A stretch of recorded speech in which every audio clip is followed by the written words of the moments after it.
What's up, you guys? Hayden here with Texas Speed Performance with my man Bandy. We're excited to announce a new product and a giveaway. From March 20th until May 30th, every dollar you spend, you get entered to win the brand new Brawler Long Block Package or $2,500 cold hard cash. But before you make that decision, Bandy, tell them what's in the package. What we got here on this table is our Gunslinger. It's a 416 cubic inch LS3 based engine, and we're gonna turn it into a long block for you. We're gonna add Brawler Series heads, a Tech Speed Stage 2 camshaft, and Johnson 2110R lifters. We're gonna assemble it in-house, dyno it, and prove it for your next project. So, if you want to be one of the first to have it, actually the very first to have it, hop on TexasSpeed.com and get entered to win right now.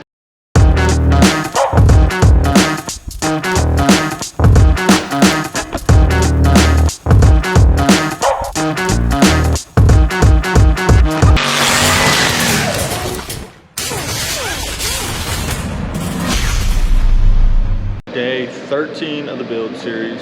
Today's a pretty special day, so we got like 3 wires, 2 transmission cooler lines, and then Chase is in there trying to load up the old Holly Wizard, and we're gonna try to crank this thing. How close are you getting it in? Oh yeah. I gotta update the software on my computer, download the Wizard file off of there, make some changes, and then we'll get it loaded in. Whenever they're ready to get the car fired up, we'll see what happens.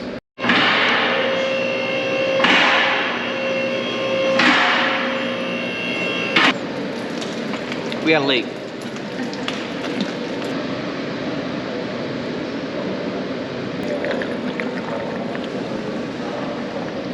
About time. We are moments away from firing the car up for the first time. Hopefully everything goes good. Don't blow up this motor there, yeah. Oh, I gave it like 40 degrees of timing on idle. It'd be fine.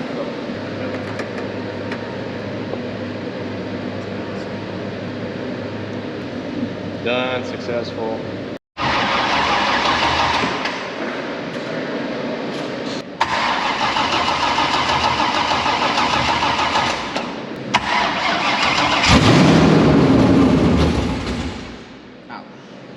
That damn fuel filter. Damn it! Should've went to the other store. Right. You're gonna have to do a lot of beeping in this episode. Are you laughing? Oh yeah, wobbly wobbly. That's one of them tough books though, it'll be alright. That's kind of sketchy too. Well, that one laptop he had at the track was magnetic.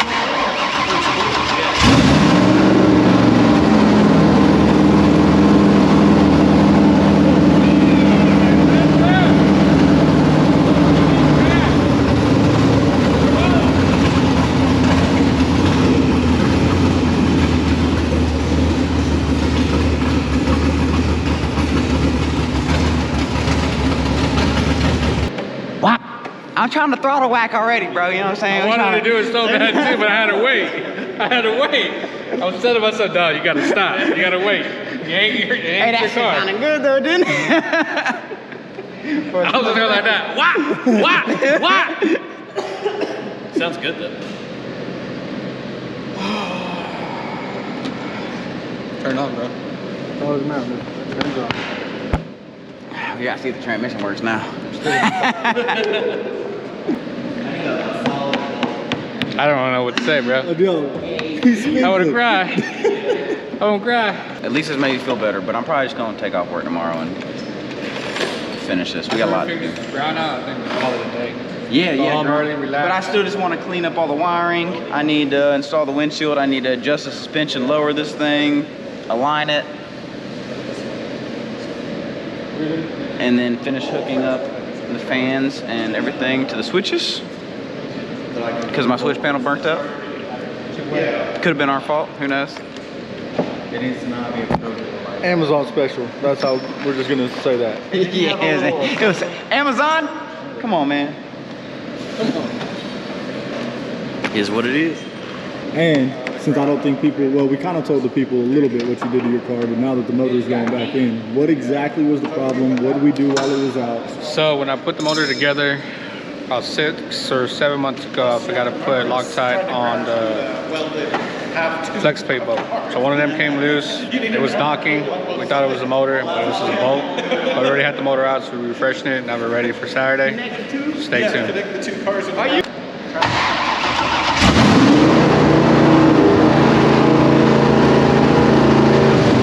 That WD 9000, boy. Now you can.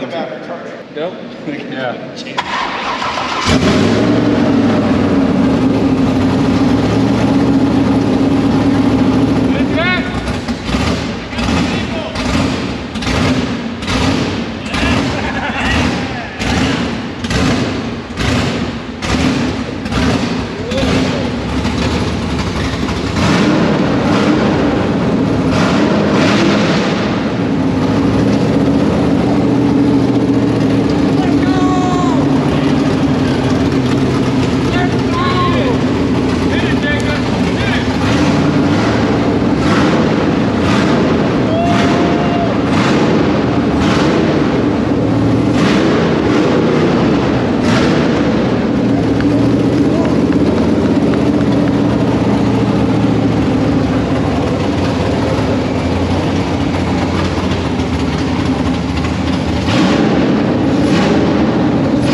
Hey, this is the most this man has smiled all project. I ain't smiled like 16 days. I'm like, bro, you ain't smiled since the oil pan fiasco over here. Yeah, that was a mess. That was a mess. Once the tune gets cleaned up and everything, it's gonna sound good. Oh yeah, it's gonna sound good. We put a like an old tune from like a Heads Cam 6-liter in here, so it's very it's not very clean. So we'll see. All right, you guys, day 13 is done. Car started, it's running. We got it to idle on the tune. It's not the best tune. It's actually a recycled tune that Chase had on his computer that he just kind of manipulated just to work good enough for what we have. The boys just threw water everywhere trying to fill up the radiator real quick. Sorry about that. So yeah, Chase had a preloaded tune. He threw it in there. It got it to run. Mr. Joseph Potak, you guys all know him. He helped us kind of dial in the tune a little bit to get it to idle. Now we just got to clean up the wiring harnesses, get everything looking pretty, get the dash put in, seat put in, windshield put on, and we're ready to test. Day 14 of the build series. You saw it last night. We got the car started. Bandy, take us through what we got going on today. Right now I'm waiting on Casey Rants from Mail Order Tuner. He's busy right now at work. I messaged him, let him know we were ready. So whenever he gets a minute, he's gonna remote into the computer. We're gonna crank the car, and he is gonna go through the tune, try to get it ironed out. Get it ready for Some test passes tomorrow, maybe, hopefully.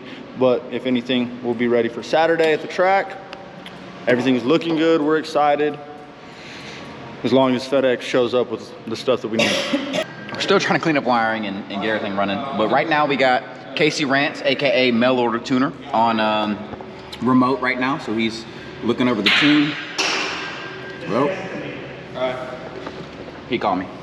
So right now, Casey is going into the system, changing the timing, changing the field tables.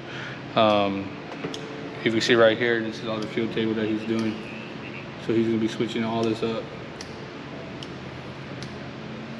And then what will he walk Bandy through?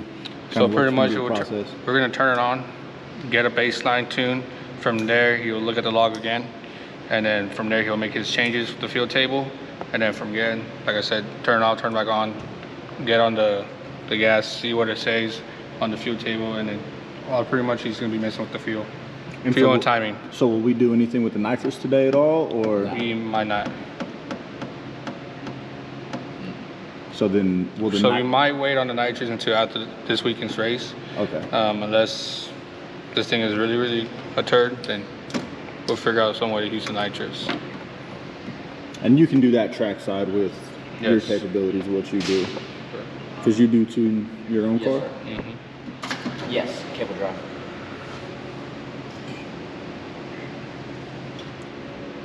And your car's ran on the same system, right?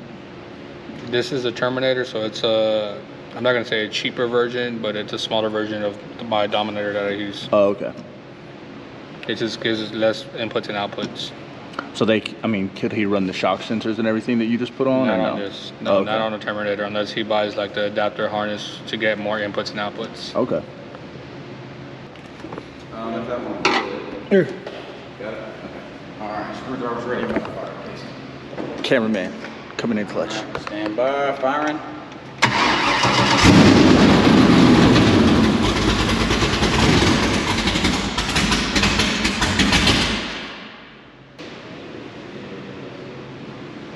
No, we didn't data log yet.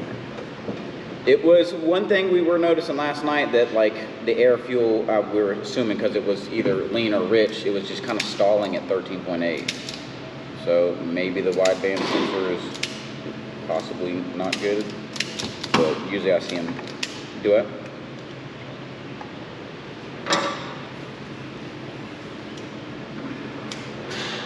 Okay. Okay, he's saying it's staying 19 air fuel. I mean, because I know we were having issues with the wideband last night, right? Yeah, I was saying stuff. Yeah. Okay, so you're thinking possibly the sensor may be bad?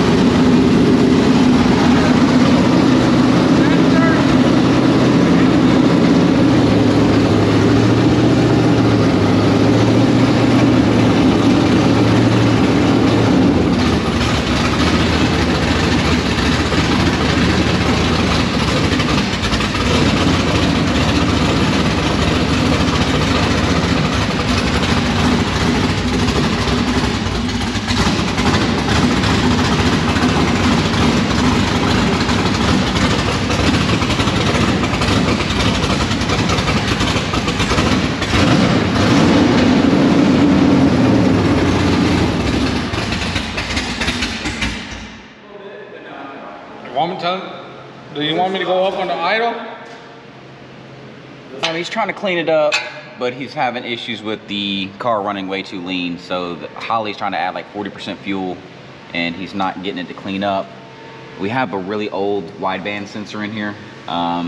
It could either be that, or the exhaust is not long enough.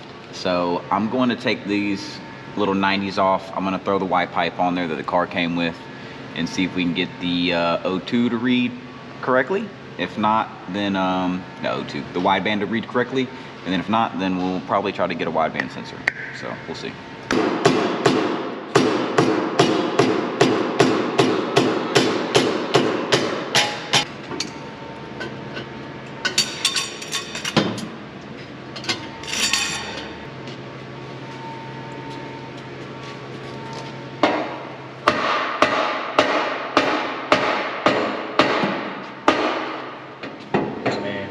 See if it changed.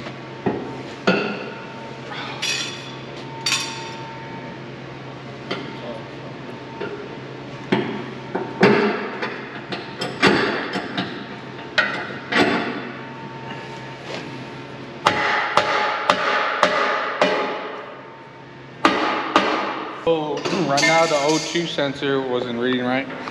So it was reading too lean, so it kept on adding more fuel. So we're thinking how we had the little short pipes was causing that. So now we just put the long exhaust on, and hopefully it fixes it. So then if it fixes it, will he be able to tune it Yes. into a way that we could run those short pipes again, or no? No. But if it still does the same thing, it's probably just a bad O2 sensor. Okay. So after we get it tuned, what do we got going on? Continue working with the wiring to get it cleaned up after this is now the third switch panel that we're going to use. This one should work. Then we have to go back to the suspension, align everything. So you got trans brake solenoid? Yeah, right here on the table. Out with the old? Well, this is one we were trying. That's a threaded one. This is the same style that's in there, but the wires were pulled out by one of the many people who had their hands on this car beforehand. So we'll get that wired in, plugged into the trans. We are now officially basically 24 hours away from needing to have this done. So crunch time. I need a seat, need a windshield. What else? Just suspension and wiring. That's it. We got us a race car. Pretty much. Some suspension, wiring, windshield, and a seat. We're making an A to B pass. Hopefully. All right, day 14. Still rolling with the punches. Yeah. The wideband sensor we're using came out of Justin's drawer. Yeah, there should be Years old. There's like colors. Who knows where it came from? Like that one? So we got Potac. Thank God for Potac. He's got one at the house. He's gonna bring it to us. We're gonna swap that O2 wideband sensor and see if Get Casey back on the phone. And get Casey back on the horn and see if it works. If not, then we need to start looking into other issues.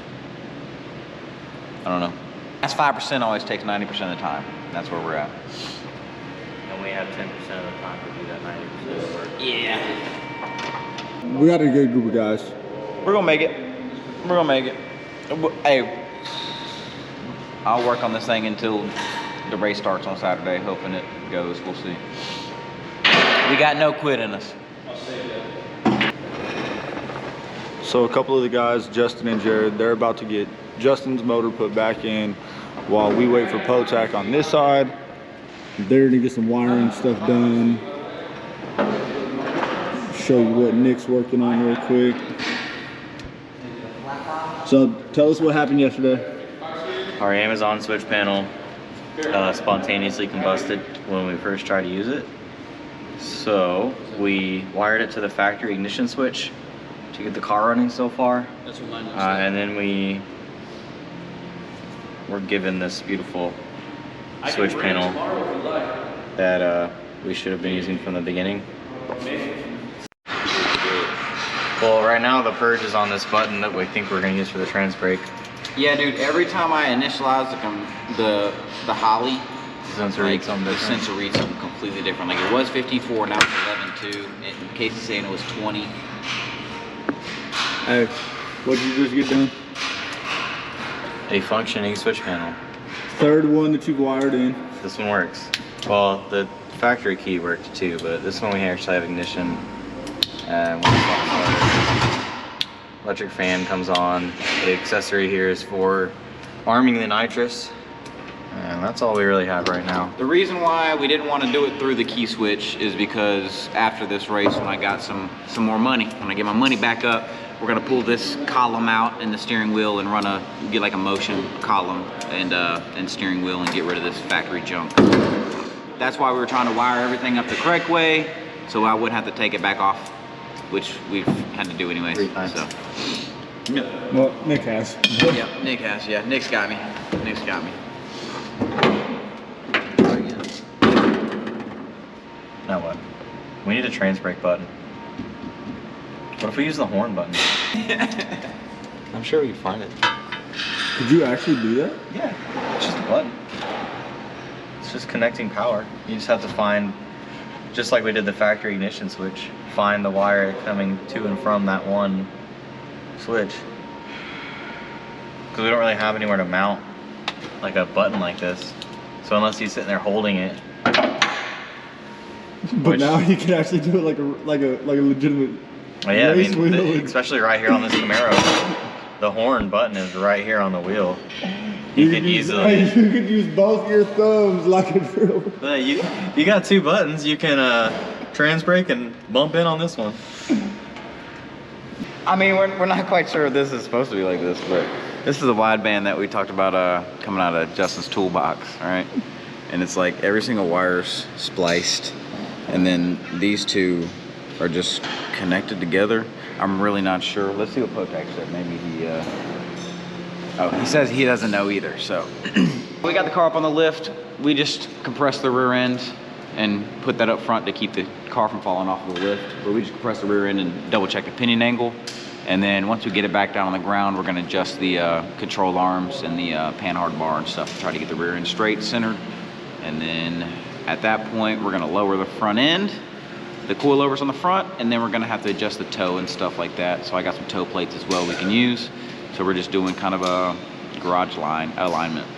So this is an engine shop, not a race car shop, nor a chassis shop, nor a place to get alignments or anything else. So even though we do kind of look like a race sometimes it looks like a race car shop, but I mean, as you can tell, like we're like working off of a plastic table, and you know, we got a couple things we need, and we've been bumming a lot of things off of Potac and all the other guys. Pope, the engine builder, you know, I'm just been grabbing tools from him, from, I mean, everything from taps to circular saws to, I mean, here goes Potac with the sensor right now. So thank God for all these dudes in the shop. Teams came together, helped me out tremendously. I mean, we just wouldn't be nowhere near where we're at without these guys. I mean, it's damn near impossible to build a car in 3 weeks in today's society with the parts delays and everything else that's going on. So thankfully I have, you know, 30, 40, 50 dudes at any given time that I can ask for parts or anything like that, so. I don't know what this is. Oh, this is calibrated. I don't know what's going on there. Day 14 is coming to an end here. We're getting about as far into the night as we can go. It's, what is it, almost 9:30 at this point? Yeah, it's almost 9:30. Had a long day. Got a lot done though. Bandy's sitting here with me. He's gonna kind of take us through what we got done and what we got left. So we got in touch with Casey again. He got on the horn. Us putting the new wideband sensor in it, of course, fixed it. So Casey had us running in no time. I'm gonna swing by his shop tomorrow and get him to just listen to it and do his couple fine refinements. Then, obviously, we're still missing a windshield. That hasn't came in yet. Ryan, he works night shift. Ryan's gonna run to the junkyard in the morning and try to grab me a windshield out of the junkyard. So that's step number one. If not, I can try to go get a piece of Lexan at Home Depot or something, cut it ourselves, put it in, because I'm not trying to pay for another Lexan windshield for this thing. Then number two, the seat got delayed again because of severe weather that we had last week. So at this point, Nick has a stock seat. So if we don't get any good tracking information in the morning, Nick's gonna run back to the house at lunch, grab the seat out of a car, bring it to me, then we're gonna put that seat in and then mount the shifter. At that point, we'll have the windshield in, the seat in, the shifter mounted, and then I'm about to lower it. I'm gonna stay here a little bit longer. I'm gonna toe plate it, try to get the front aligned. We got the pinion angle and everything else fixed in the rear. From that point, Casey said he was having issues with the idle air control valve on this thing. It's kind of a cheap throttle body, so I'm either gonna try to find another throttle body. I'm gonna double check it, make sure us flipping the throttle body didn't plug the IAC as well. And you know, just kind of go through a couple things, nut and bolt check the suspension tonight, and then hopefully tomorrow we can get the shifter, the seat, and the windshield. No matter what, that's not gonna stop us. If I gotta eat $800 on this Lexan windshield for shipping in order to red car another one, then I'll have to do it. I'm not gonna let $800 keep us from, you know, not going to race. So tomorrow is test day at Little River. So with that being said, if I don't make it to test day, still not the end of the world. Saturday is race day. So that is our you know, we're trying to get it at least one test pass down the drag strip. But if I don't make it, then we're gonna have to come right out the trailer and see what we can do. So, you know, we'll see what we can do. Yeah. And so we did get a windshield. We bought one probably, what, 2 weeks ago, I think? Day one. Yeah, I was gonna say, right when we started this project, we ordered it. Had shipping issues, it got lost. People didn't know where it was. We ended just left the original location again today. So they finally got it back from Scoggin. They're gonna send it to us now. Shout out to Aaron for that. So whenever we do get it, I mean, we do have a windshield. It just sucks that we're in a time crunch. And anybody who's built a race car, I'm sure you guys can understand what that's like. Needing parts, not having it the day of, or, you know, in a timely manner. So that's what we're fighting against right now. But everything that is in our control, we're definitely taking full control of and trying to make the best out of it. So we just got a few more things, like Bandy said, just to button up it, you know, put the dash in, window in, just cosmetic stuff at this point, really. And yeah, so this is the end of day 14. I'm getting out of here. The boys still got some last minute things to do. Gotta finish that race car too. Yeah, we still got Justin's car over there that we're almost done with. So, and on top of that, we still got the blue car to finish tomorrow as well. So, you know, putting 3 cars together in 4 days was not in this plan at all, but it's all a part of the game. You guys know how that is. So tune in for the next episode. We'll be wrenching. Yeah, we'll either be wrenching or we'll be testing. But yeah, tune into the next episode.